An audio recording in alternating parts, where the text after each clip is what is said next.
un bel fiore d'amore, una bimba dal volto perfetto, ma non usa la cipria e il belletto, né rossetto né crayon.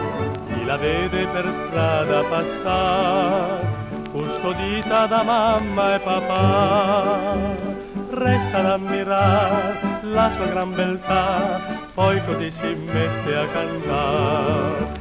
È bella, è tanto bella, ma qualcosa in me le manca, dal pittore dall'oca bianca si dovrebbe far pitturare, con la boccuccia rossa e gli occhioni neri neri, troverà 100 cavalieri che la voglion conquistare.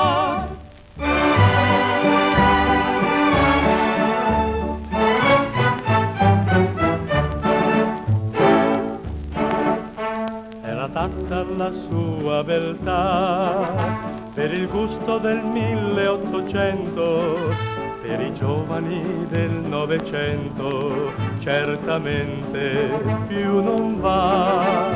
E la bimba sentendo così s'emoziona e diventa più bianca, sembra un gillo in fior, sembra senza ardor, mentre un fuoco le brucia in cuore.